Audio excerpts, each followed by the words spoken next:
Louis and Robert, thank you. This is refreshing. In a week full of computer geeks, I get the two jocks. So this is very fun. Let's start off. How did you guys get here? From the playing field to becoming founders, tech founders. Give me a little quick background on what led you here. You first? You start. So it's kind of a long story, and it goes back to college for me. I had gotten into personalized medicine before I left Ohio State. I worked in a research lab, in a hematology-oncology lab, doing cloning and sequencing of some genes before it was something that high school students did. And then into retirement, right when people were starting to get into a little bit of the e-commerce, a little bit of claims analytics in medicine. I got involved with the company then, and here in the last couple of years kind of put all these ideas together that I had been working on the personalized medicine side, on the sports marketing side, and kind of came up with this concept to try and motivate people to live healthier lives by using the passion that they already have for their favorite teams and their favorite schools and their favorite athletes. So it was kind of a winding path over about 20 years. Wow. Louis? Yeah, me it's easy process, I would say, because when I just starting to be in my ending of the career, I was starting to write a book to give all the feedback that I had during that time. And my concept was not autobiography. I wanted to share and to implement a bit more insight from other players.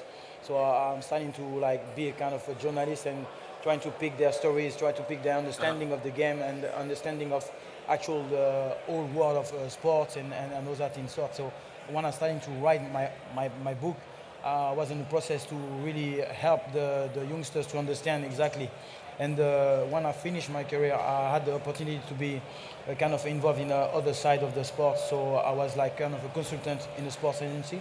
So I see exactly what was wrong in the game and in the industry itself and the business side. And I'm starting to say to myself, this is wrong. And I really want a change. And how to do it was a bit more in the social aspect to really have the better communication tool. Communication tool is very, very important if you try to educate. So I was starting to create that platform where obviously all the information was in one place, the feedback was in one place, and obviously to make sure that those sportsmen face only the right people, we're starting to filter them. So filter the company, filter the actual services to make sure that they only face the right elite people. So basically that platform allowed them to make less mistakes and to be really in an understanding and the control of their own career. So that's why it was a bit luck, because if you have that project, you need to obviously have the right people in front of you, and I was lucky to find that. And both your companies they help athletes and former athletes. What are kind of how are athletes different than your average professional, and also what are the specific challenges that they face when opposed to an individual, especially I guess after the game's over? Well, there are a lot of them, and I think the same things that make you a great athlete and able to compete at the highest level, I think make it kind of difficult when you leave the game because you're so used to being elite at something, and you kind of have to remember that you're starting over. But I think in general, in the way that athletes, a lot of them, when they leave the game, especially for American football players, we're so used to consuming large amounts of food to maintain our bodies during the workouts. And I think a lot of guys, when they leave the game, they continue to eat that way, but they don't continue to train that way. So a lot of guys run into health problems that are compounded by some of the physical issues that you have after you leave the game. And a lot of those problems are kind of dietary based, or at least habit problems. Yeah, well, some of them are physical problems that come from injuries throughout the game. I tore my ACL in my right knee my rookie season, tore my MCL, PCL on my left knee. I was a running back in the NFL, so plenty of injuries to be had. But it happens a lot, but I think that with guys transitioning out of the game, because of that mentality that they can face any challenge on their own, that they don't need any help from anybody. It can make it difficult sometimes when guys struggle and when they do leave the game. And I think it's helpful in business in particular to understand that you are starting again, just like when you get out of high school and go to college, like when you get out of college and you go into the pros. Yeah. It's different. It's a new step, and you need to listen and learn. Louis, what problems do European football stars or players, what do they face? I think European, especially in football, that's the field I really know. It's to have the good advice, to make sure that they're facing the right people. So this, in terms of information, it could be health, it could be investment, it could be anything. You have so many challenges in making the right decision that the advice is very vital. And in football world, it's a bit specific because we are maybe less educated, than someone who is a CEO or someone who is in the tennis world or maybe even rugby, because for some reason they have the actual setup is maybe made for them to really realize that it's important. Then maybe footballers have that arrogance in a way, that we think that we're earning that quick, that money and all that we don't need to be educated as much, and we don't realize that the impact of being in this way of lifestyle and all that when you finish your career, you actually realize that you don't have the same facilities, or you have still a mortgage to pay, you have still kids to raise, you have so many challenges in maybe trying a business that it will maintain your lifestyle, but it could be restaurants, but it's hard because business is not like in your bubble and you bring or someone bring you to the field and you just only think about that. You have to make decisions, and this is really a challenge. So those things are maybe different. I don't know about US, but we have a different setup in Europe that doesn't allow football players to really, make those right decisions, because actual money side, it's not well run.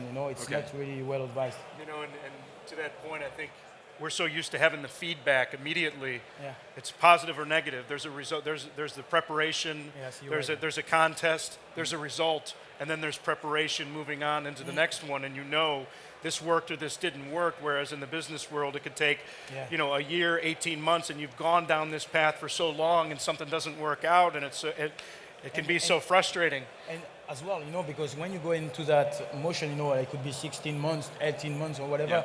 You invest in money, and when you have that moment where you have to decide, and do I lose that money or do I do something else? And this is where the advice is very important, because business is really hard. So you can have that chance to be a football player and being playing on actual talent is not enough in business. It's not because you got talent. There is thousands of them out there, and they're hungry. Their teeth are scratching the floor. And you have to make a real understanding how to really maintain the pressure in yourself. You're a competitor, but you have to be a competitor in yourself. And this is not easy when you've been, everything was on the plate for you as a player. Yeah. I was even for buying a car, everything was the paper, everything, they give me everything, and now it's different. I have to be a salesman. I have to sell my product. This is completely different. It's hard work, and this setup is it's really hard to understanding when you are a football player or when you are a player, because you only focus on keeping your place. And we spoke about the challenges, but what are the advantages? What skills did you guys learn as being top athletes in your fields? How does that translate into being great businessmen, great entrepreneurs? What do you bring to the table that you got from the field? Well, for me, it was understanding that, no matter what you're great at, and any great athlete, anybody that's great in any aspect of business, they all have one thing in common, and that's that they're good listeners. And I think if you realize that you do need to listen and persevere, I mean that's something that happens. Obviously, in football, it's not how many times you get knocked down; it's how many times you get back up. Yeah. And it's going to happen. It's the cases are very rare where there are no failures along the way to success. And so I think that's what I learned. You're not always going to win. And if you listen and learn and even learn from the mistakes that you made, then you got a chance. Wow, very cool. I think that my real thing that I really keep as a sportsman is to always trying to improve. So it's not about the talent or the idea that you have. No, it's about how you make it improve and make sure that this thing is like go along with your target every day. You know, I always challenge myself. I'm not only focused on about the fans or about the people or about whatever. It's me. I want to improve myself as a player, but as a citizen. And when I do that and I focus on that, I know that basically I will succeed in a way, you know. So because I'm still improving, and things are moving in my way, you know, the things that I wanted. So this, as a competitor, always like drive me.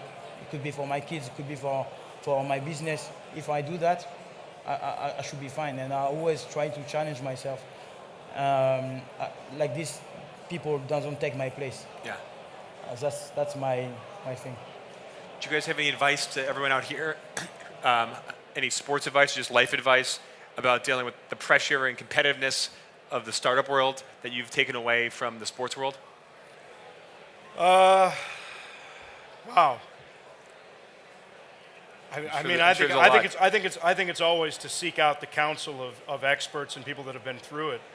I mean, nothing speaks like experience and understanding, especially in the business world.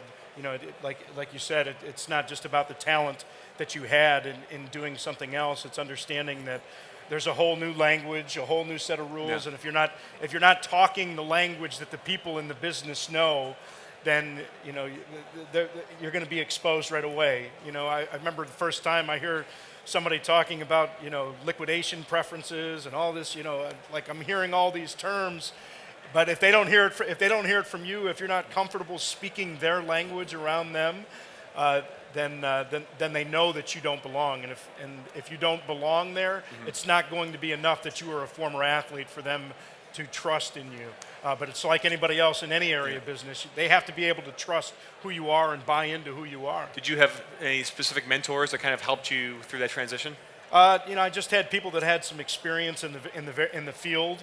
In particular, in dealing with VCs and things like that, that was a big part of what we were missing. You know, we had a vision, we had some technological solutions, but we needed to be able to condense that into a message that the people we were trying to reach needed to hear. I see.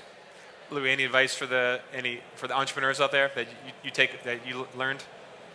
I think in what I do right now, I'm really focused on our members, to please them, to make sure that they have all the tools for making the right choice. So it's not only about me or what I think that was required, because there is different stories, different background and all that. So if I focus on that, I think I'll got to the reward. My company will be rewarded at some point. So it is all about the customer. So many companies are always very focused about the shareholders and stuff like this. This is not my case. I really focus on how the actual members will speak out about the platform, will speak out about the company and the services that are inside. If I do that, I think pretty much success behind it. Amazing. Well, we have about 2 minutes left. Are there any questions from the audience for these gentlemen here? Oh, they have the ball. Oh, I'm sorry. Oh, size of this. What sort of things did you take from sort of playing on the field that you felt you could apply in the business environment, so to say? What experience and skills you learned from sports that you bring into the companies these days? Me personally, I was lucky. I work with Sir Alex Ferguson as a manager. Himself, he was like very successful, but he has this charisma. And what he's all about, his charisma was more about not the skill that he give you, because he trusts you as a player to improve and all that. But it was more about how you conduct yourself, every day, or especially when the people or the team was not playing well. Not hiding, not be afraid of anything. It was like the confidence, the actual, the value of the team, the spirit, and all that. And this is more important. If you try to do any business and you believe in your team and in whatever businesses you go into, it's all about that. It's how to really bring the value up, the added value, and this is how I'm talking about the improvement. It's not about just like a player, it's about citizens. If you bring that on businesses, bang on. Question.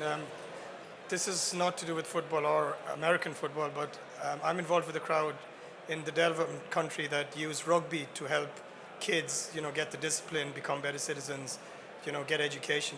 When you were saying that football players in Europe often don't have the background, do you think there's another way when talent is identified that you can make sure that, they get the right advice, the right schooling, the right tools to become well-rounded citizens and not just football players? This platform allowed players to be visible, and obviously that education process as well is very important because we come from different culture. Could be African, could be American, could be Asian. You don't have the same exposure, you don't have the same needs, and this is like where the feedback is very important because as a human being you are completely different. Someone can be in this room and think that they know me, they don't.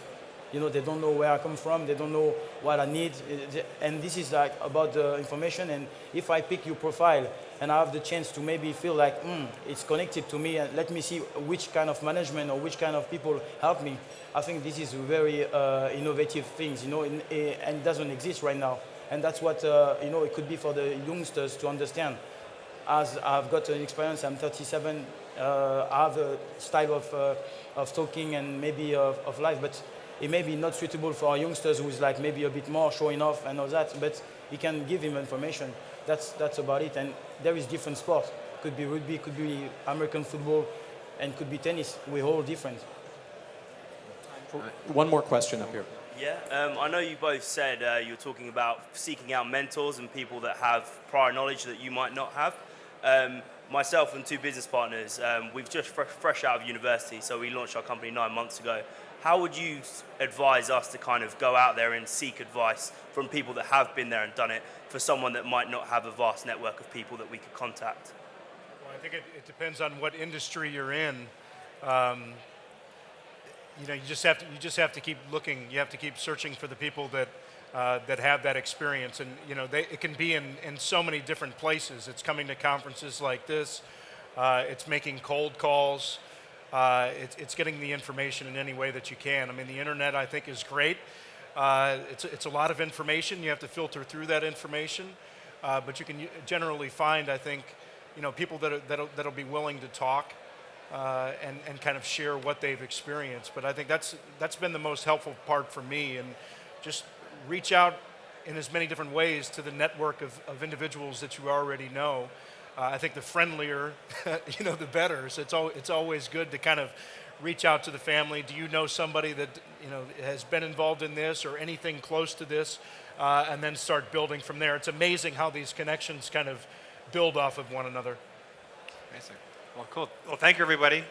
Louis, Robert, thank you guys so much. Really appreciate it.